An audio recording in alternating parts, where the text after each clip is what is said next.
যে আমরা ঈদের পরে মাঠে নামবো, যথারীতি মাঠে নেমে গেছি। আজ থেকে দেড় লেখা শুরু করেছি। 5,000 টিএমজি যোগ দিয়েছে ভাইজানের এতে, আইএসএফ এ যোগ দিয়েছে।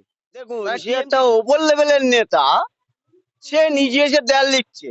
মানে ওদের ভাউন ধরে গেছে, মানে লোক নেই পাশে আর, সেই কারণে ও নিজেই লিখছে যাতে লোক আমার কাছে বাড়ে।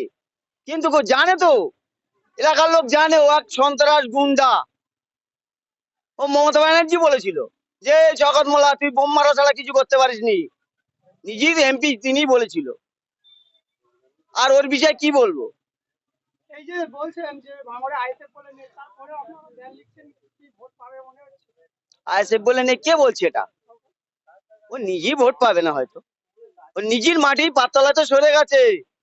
ও থাকে ক্যানিং এ বাস করতে পারছে না। সেদিন দেখছিলেন 5,000 টিএমজি যোগ দিয়েছে ভাইজানের এতে, আইএসএফ এ যোগ দিয়েছে। তারা টিএমজির বড় বড় নেতা, মানে ওখানকার মাটি শেষ। ওই ভাঁড়ে একটা ভালো ধরনের একটা টাকা পেয়েছে, টাকার লোভও ছাড়তে পারছে না। টিএমজির কাজটা কি? যেখানে লুটে পেটে খাবো, ওদের কাজ হচ্ছে লুটে পেটে খাওয়া কাজ। যেখানে টাকা, টিএমজির নেতারা সেখানে হাজির। টাকা ছাড়া ওরা কিছু চেনে না। যারা গরিব মানুষ, ন্যায্য ন্যায্য অধিকার, ন্যায্য পাওনা, তাদের দিচ্ছে না। তাদের দুতলা বাড়ি, তিনতলা বাড়ি, তাদের দিচ্ছে সে মাল মেটেন। কেন? হাফ ভাগ পাবো। হাফ পাবে, গরিব মানুষ দিতে পারবে না তো। এই যে টিএমসি থেকে দেয়াল লেখা হয়ে গেছে অনেকদিন আগে, আইএসএফ থেকে এত লেটে দেয়াল লেখাচ্ছে কেন? না, দেখেন, সামনে রমজান মাস ছিল, আমরা শান্তির বার্তা দিই। আমরা অশান্তিতে কোনো সৃষ্টি করি না, অশান্তির জায়গা আমরা তৈরি করি না। সামনে রমজান মাস ছিল, যাতে রমজান মাসটা সুস্থ বিঘে কাটে।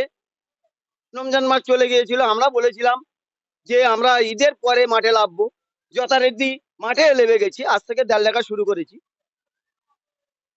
আপনার নাম? আমার নাম ইতিহাক মোল্লা, কাঁটারায় মারি 170 নম্বর বুথির কর্মী আমি।